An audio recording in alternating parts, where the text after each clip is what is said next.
All right, Adam. Well, we had to do this one via Zoom, kind of going old school, I guess, this week.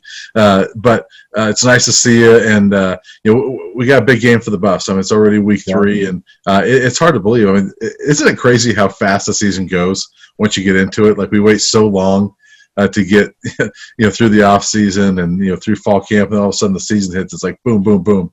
There's just games right after the other. But Buffs coming off of overall a pretty good game against Texas A&M last week, Adam, and obviously offense needs to get fixed, but it sounds like the optimism from what we've heard from players and coaches is it's still there. I mean, they actually maybe feel more optimistic after that game. Yeah, and you made the point after the game on Saturday. We expected Colorado to be 1-1 at this point. And in fact, you can make an argument that they've looked better than we expected. Obviously, they were a big underdog going against Texas A&M. But this week, Minnesota, this is the game that I think you would circle ever since the schedule came out, just in terms of the importance.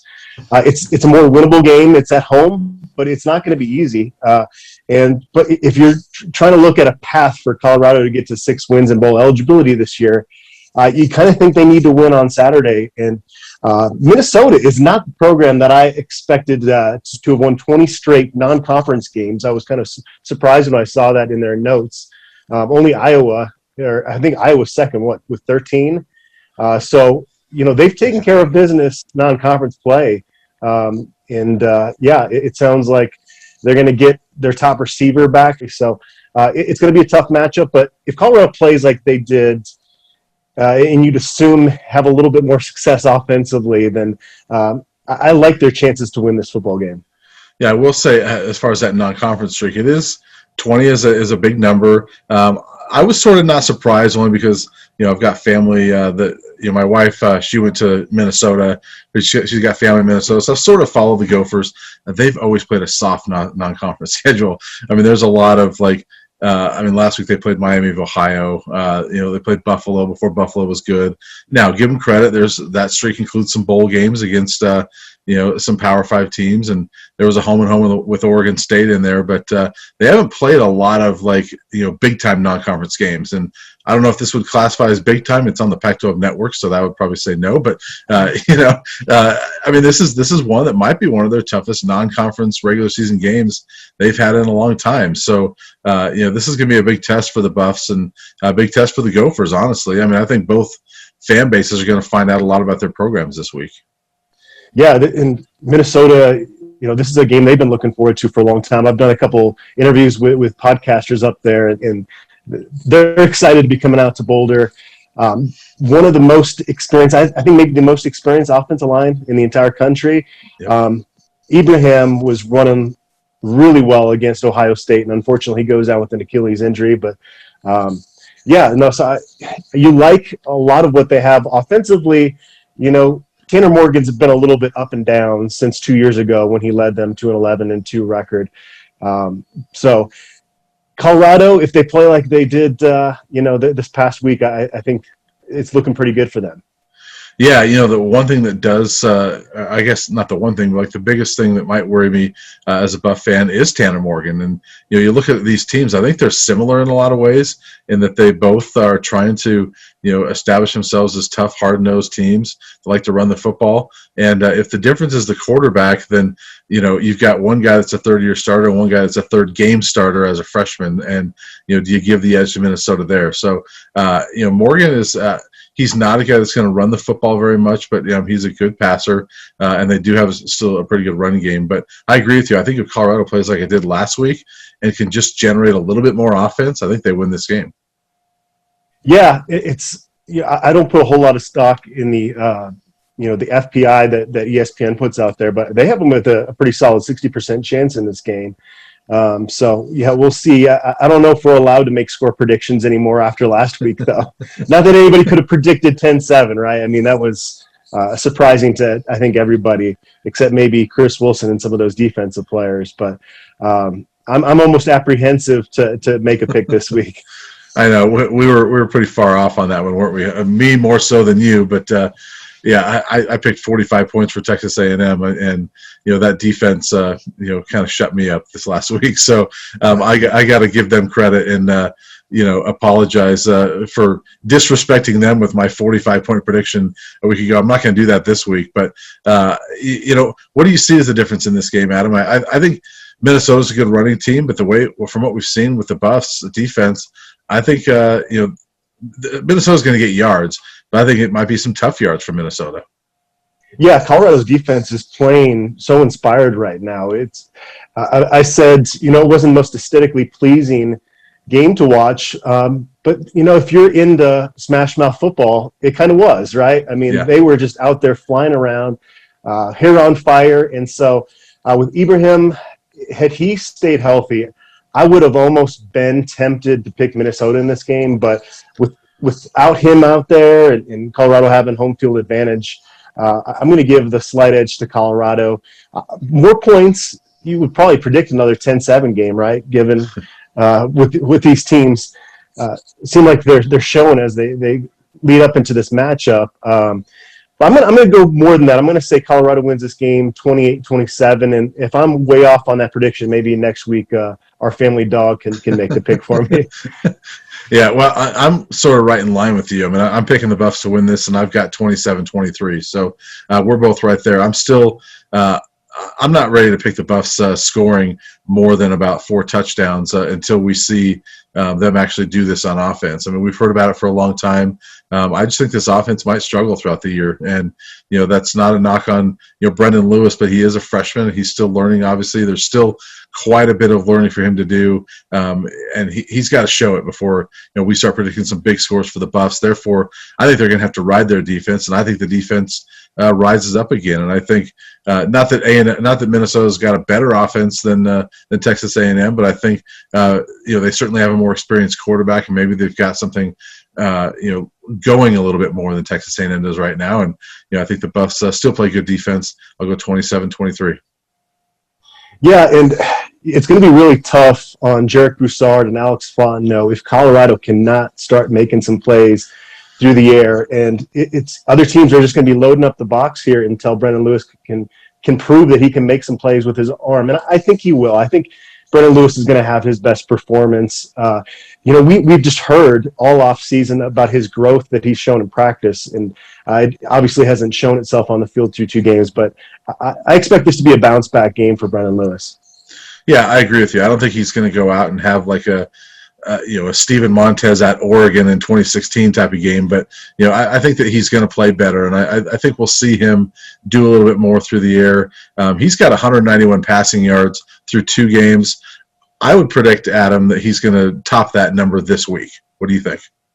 Yeah, I expect to see him go over 200 yards, and I think that there's going to be some opportunities there because, again, I think Minnesota is going to load up the box, and so Daniel Arias was, made a career high 3 catches and then has a drop. Maybe a good bounce back spot for him as well. And Montana Lamonius Craig, I still have not figured out why that was offensive pass interference. Have you? No, I thought that was a terrible call. And honestly, as much as we kind of knocked the offense from this last week, I will say that's one of 2 plays I look at in the third quarter. You sort of mentioned both of them just now that could have really changed things for the Buffs. And one was that offensive pass interference where Brendan Lewis did complete a pass to Alex Fontenot that it was a 10-yard gain on about a 3rd and 7. That moves the sticks, but instead it's now 3rd and 19. They just get what they can with the draw to Fontenot, and then they punt. And then the next drive, it's a 40-yard pass down to Arias, and he has it. And Arias set us the game. I should have caught that ball. And he's probably right. Haul that in. Now all of a sudden it's first down and 40. It wouldn't have been an easy catch, right? But no. I think just because of Arias' history with drops, you kind of look at it through a different lens, right? Yeah, and it did hit him in the hands, right? And, he was falling down. It would have been a tough one, but, it did hit him in the hands. And, I do think that, maybe Dimitri Stanley pulls that in, somebody like that. But Dimitri Stanley may not jump that high to get it. But, those are 2 plays right there. That's 50 yards and 2 completions that really change things and maybe put a couple more points on the board. So, we've got to start seeing some of those plays connect, whether it's Arias. And obviously there was the news this week. Levante Chenault has been suspended. We don't know how long. I don't expect to see him in the near future. But you've got to see Rice and Arias and, Lamonius Craig, guys like that step up. You know who's looked really good coming off the line too is Chase Penry. Obviously, Yes. he drew the pass interference call, had that nice third down catch in the season opener. I think he's going to have a pretty darn good career at CU. Even Ty Robinson was out there. I didn't expect we were going to see a whole lot of him this year, just being a little bit more green coming in with a basketball background. But you can tell Chev really likes those young receivers that he's got. Yeah, I honestly didn't expect to see either one this year. And maybe in some spot play here and there against the UNC, but they're already playing more than I thought they would. So that just speaks to the depth of this team and of that receiver group, and that those guys are they clearly are ready to play, at least in some respects. So, but you're right, Penry's looked good. We just got to see Brendan Lewis get the ball to these guys and start moving the chains a little bit. Yep. I think he will. It's going to be probably 2 steps forward, 1 step back kind of progress with Brendan Lewis as the quarterback, just because he does have those inconsistencies with some of the throws that JT Shrout would make more consistently, and so it's going to be growing pains as Brendan Lewis gains that experience. But I do think that I'm looking for a big game from him on Saturday. Yeah, and I think he's going to be a very good player. I think he's going to have a good career here. I think when it's all said and done, we'll look back at this year and say that was a pretty good year for Brendan Lewis. But right now it's those growing pains, and the Buffs have got to live with them. And we're seeing them, and I think we'll see him get a little bit better. And I agree with you. I think this is sort of a bounce back game for him. And hopefully, a guy like Jarek Broussard sort of needs a bounce back game too. I mean, he's run well, but banged up a little bit last week. He hasn't been over 100 yards now in 4 straight games, which is kind of crazy the way he started off last year. So it'd be nice to see him sort of get back to that. Alex Fontenot, it'd be nice to see that duo, put up some big numbers together. Yeah, and the offensive line, it's going to be interesting to see if Frank Phillip is out there. He was dressed pregame for Texas A&M, but I don't think we've gotten final word in terms of whether he's going to be back this week. That would be a big addition, because the offensive line has been a little shaky here through 2 weeks. Yeah, and I think that getting Max Ray into there last week helped a little bit. I thought he played a solid game, but you'd like to solidify that tackle spot. I think you're pretty solid on the interior.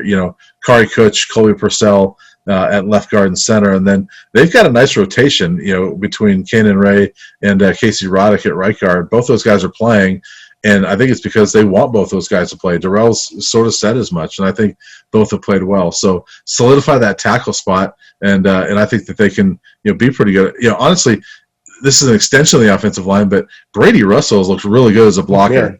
And especially against A&M. I mean, he was fantastic, I thought. So, you get those tackles solidified, and then you've got the Brady Russell factor there.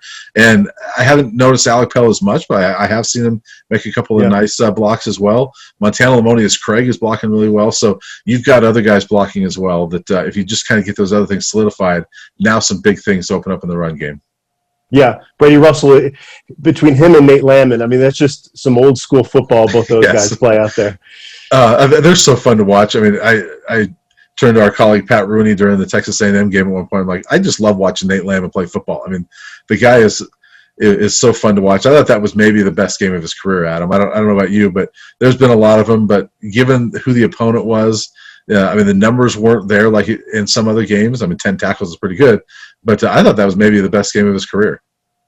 He was flying around out there, yeah, and he didn't have any caution. I mean, the way he was his body around there. So we heard all off season that, hey, he was ahead of schedule. And I think I don't want to say we doubted it, but we wanted to see it with our own eyes. And through 2 games, we certainly have. Well, I think Nate Landman's play has shown that he's heard a little bit of that doubt. And he's proven people that, don't doubt me. There seems to be a little extra there. Yes, because I wouldn't say that he's going more aggressive this year, but I feel like there's a little bit of that extra, throwing caution to the wind and saying, hey, I'm going out there, guys, and you watch. I'm a better player. It's been fun to watch. So yeah, he's gotten quite a bit in coverage too. I mean, that was a knock on him his first years that he couldn't really cover anybody. That's why he was kind of a short yard specialist. I still don't know what his chances of making in the NFL are, but he's certainly going to be given an opportunity now based on what he's shown early on this season. Yeah, no question. And I think that having that performance against A&M on Fox, and the night before we're doing this, I saw the ratings, and that was like the third most watched game in the country last week. So something like that's going to get him some notoriety. I mean, NFL scouts are going to do their due diligence, right? So I don't think that's going to change the fact, but it does give him more notoriety, and I think that's going to help him. Yep. It's going to be an early one on Saturday. I imagine there's going to be some breakfast burritos on the menu. That's what I'm hoping for. We'll see. It might be a little bit disappointed if there's not, but that's what I'm kind of banking on. So 11 a.m. kickoff, and so I guess I'll see you some point in the 8 to 9 o'clock hour. Okay, sounds good.